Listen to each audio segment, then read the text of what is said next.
Hey, what's up? Welcome to Leaderboard Esports. I'm Judy Jetset. And I'm Jim Basco. And here at GG Easy, we trying to get good, know what I'm saying? And the name of the game for that is practice. So Jimmy, you as a grandmaster player, you must see pros on the ladder all the time. Yeah, you know, I do see a good amount of them, and playing against them, you pick up a couple of things along the way. This is 5 tips on how to practice like a pro.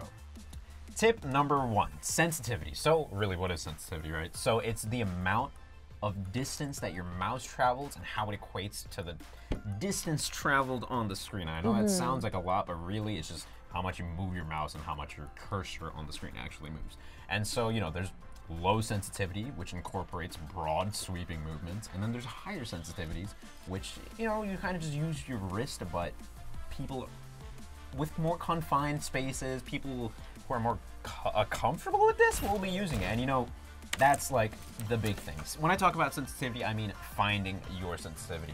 And it's like, you know, a lot of people, when they see pros and stuff, and they're like, I want to be just like Pine. I want to be just like Sabioldi. They're going to go and copy their exact settings and be like, why am I not playing like him? The answer is finding the sensitivity that works for your muscles. And I know that kind of sounds weird, because it's like, how does the computer game and my muscles have anything to do with anything? But I promise there's a correlation. So really, the best way to go about finding your sensitivity is just sitting down in a practice range just like we have here and kind of moving your mouse around until you find a sensitivity that feels like the amount of distance that you travel with your mouse is the amount of distance that your cursor actually travels on screen. And this is going to be relative to everybody. Like for me specifically, I play on a super low sensitivity. Yeah. And that's 800 DPI by like 3.3 or something. It's so slow. Yeah, like it's so slow. But basically what that means is I need to have a good acre of land for myself to literally be able to use my entire arm. He needs a backyard to play this game. Yeah, but on the other hand, you know, that isn't like the upside of it is that I won't get carpal tunnel syndrome and I develop muscle memory in different parts of my arm. However, you know, that's not the case with all the pros. Like Geguri, super high sensitivity. Her sensitivity is literally like 10,000. She plays with her wrist in a space like 2x2. She plays in a cubby. Yeah, and she's an accurate czar. I don't know how she does it. If you're seeing what is going on, yeah, this is ridiculous, but you know, wrist aim. That's faster than my eye can even process. Yeah, I know, but some people can find success with it, and honestly, it's what works for you. So, tip number 1, find your sensitivity. Tip number 2, settings. All right, so this kind of goes hand in hand with fixing your sensitivity, and this is something you should try to figure out sooner rather than later because it has a massive impact on your performance. So I'm going to show you a little hacker man trick. So if you hop into the practice range, really any custom game will work, and you press Control, Shift, and N, this graph will come up. And this graph has a lot of numbers, a lot of squiggly lines, a lot of which don't really mean anything to you unless you're looking at the sim number. So the sim number is the white couple of numbers in the top left, and you'll see there's 3 values there. The value in the far right, you want ideally for that to be anywhere between 5 milliseconds and 10 milliseconds. That right there is your input lag, just calculated throughout your system. So ideally, you know, you want it between 5 and 10 milliseconds. Here on this computer, we're running currently at 13 to 15. Well, let's see how we can fix that. Interesting. Yeah. So that input lag, you basically just mean that's the time between your actions on the keyboard and mouse and what is actually registering in the game. Right. So like it's the time between, yeah, exactly. How fast you click. Like if you click on a head, how long does it take for the game to actually register that as a headshot? Some of those variables are kind of out of your control, right? Like latency, internet latency, and like the speed of your computer, the speed of the servers and stuff like that. But there are things you can do to fix that. Yeah, and these, like, you know, a lot of people do enjoy playing their games in epic quality, and I absolutely command that. But if you want to play like a pro, you're going to make these changes because literally every single one of the pros out there have made these changes. So here they are. So if you head into your settings, head into your video options, first things first, turn off VSync. For the love of God. Like, VSync is great if you're playing on a console 10 feet away from your TV. Sure, go for it. Now, this one gets a little bit tricky, and it's dependent on your system, but if you hit up Google afterwards, you'll be able to diagnose the causes here. But triple buffering and reduced buffering, generally, you want to keep them off. Moving forward, you want display performance stats on just so you can see your temps and etc., your frames, stuff like that. Frame rate cap, you want at 300. Having it at 300, allowing your GPU to make like just give you those extra frames does actually cut back on input time. And I was a believer in the camp that if you kept it locked to 60, it would have been fine. No.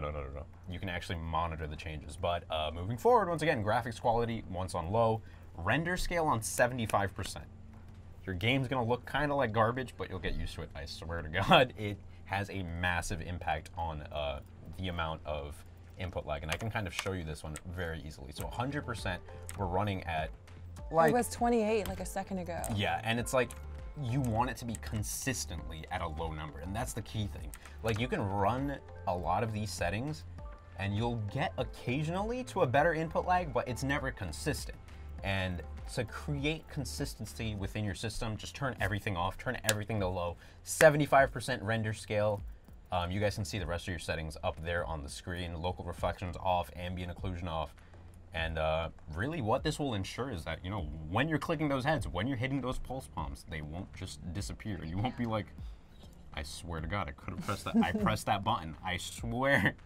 Because at the highest level, you can't make that excuse. Every millisecond literally counts, right? Every millisecond counts. And if you want to play like a pro, this is how you fix your settings.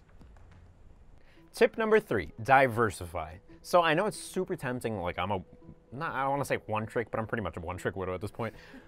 To just practice Widowmaker when I go into the practice range, right? Like, I'm tempted to just sit here and just click heads all day and then kind of just head into the solo queue afterwards. But realistically, what you should be doing is, you know, not only playing Widowmaker, don't only play your main, head back to that spawn, right? Pick up a different aiming hero. And you know what that enables you to do is access different parts of your muscles in your arm, like some sort of superhuman freak. It's pretty great. But, you know, like, realistically, what's happening, right? Widowmaker, she's a hit scan hero. She's a hit scan hero. She sits at range. She's not going to be doing crazy flicks unless you close that gap. And there's no projectile fall off, right? You don't have to predict anything. With Hanzo, on the other hand, he's still at that range, but he has to predict a little more. And it's like, you know, if they're stationary targets, you don't really get that practice, but if you head on over to where the targets are moving around, here's where you can really work on your predictions and, you know, just fiddle-diddle around and spend some time playing with the projectiles here. And then once you're done doing that, go back once again, because there's different parts of your arm that you need to be warming up. So we've already covered, like, the Widowmaker with the flicks, Hanzo with a little bit of prediction with the projectiles, right? And then say someone like Tracer. Like, even though Tracer is a hit scan as well, her range is so much closer. So, like, let's head over to the moving targets over here. I can show you what I mean. So, say someone's still. As Tracer, you could just stand there and click on their heads, right? All day. All day. There's no practice in that. Right. Other than just kind of maneuvering around, using your blinks. That's a different story.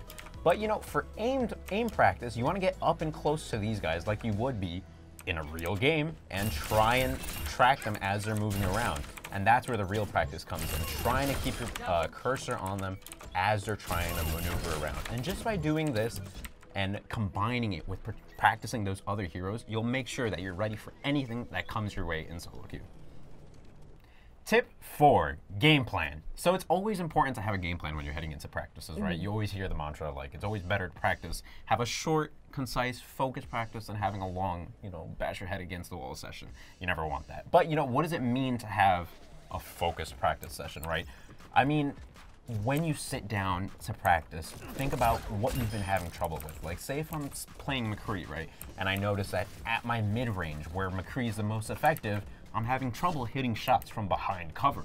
And I know, like, that's a very niche, specific thing, but Overwatch allows you to make custom games. You have the training lobby. There's many ways you can practice it. And say, you know, just practice these things over and over. And it's like, you can put yourself in these scenarios, but really what it comes down to is identifying where the problem is and really working on that problem.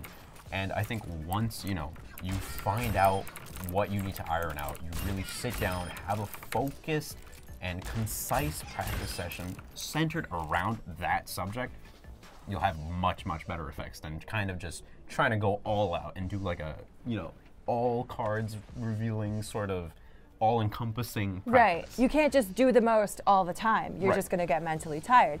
Yeah. I feel like you could also do this if you wanted to like learn a new hero that maybe you're not too comfortable with, right? You think about that hero's strengths and weaknesses, how to play those up, how to mitigate others, right? And then you could take that into a practice game and do like drills of those things over and over, right? Absolutely. And it's like, you know, if say you're playing McCree once again, just because I'm on him, you know, if you need help mastering like flashbang ranges, you know, these are stationary targets. Like, you know, at this range I'll get them. Maybe master that 10-meter range, right? There's very, very specific nitty-gritty things you can get into to really help yourself iron out what's happening, how to break down that situation, and walk yourself through it.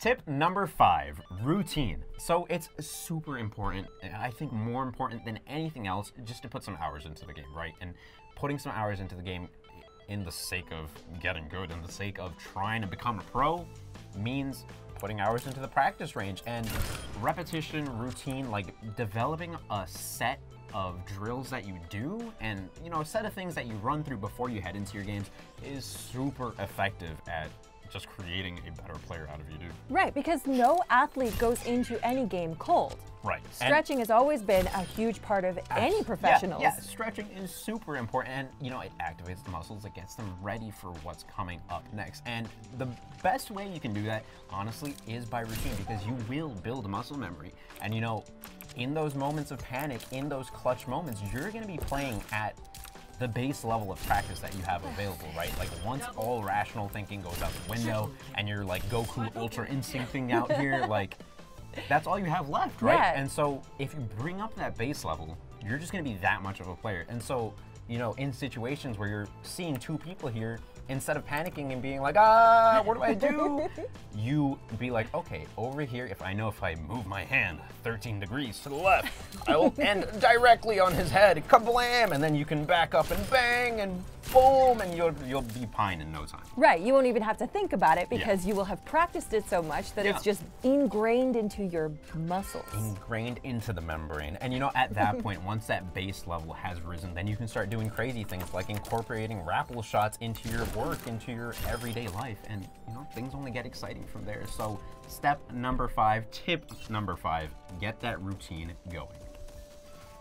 That was 5 tips to help you practice like a pro. Judy, how do you feel? Did you feel like you learned anything today? Yeah, honestly, that gave me a lot to think about. Thank you. And I hope it gave you guys a lot to think about too. Because if you guys have any specific questions about maybe some heroes you want to learn or some mechanics that you'd like more explanation on, please feel free to let us know in the comments. Yeah, lay it right on us, guys. That is it for GG Easy this time around. My name is Jim Basco. And I'm Judy Jetset. On Leaderboard Esports. Like and subscribe if you haven't already, and hit that bell icon to find out when we're going to be uploading our videos. It's going to be a few times, you know, weekly. So if you love content about Overwatch, League of Legends, or esports in general, you are going to want to keep your eyes peeled. We had a fantastic time. Yeah, we'll catch you next time. So much for watching.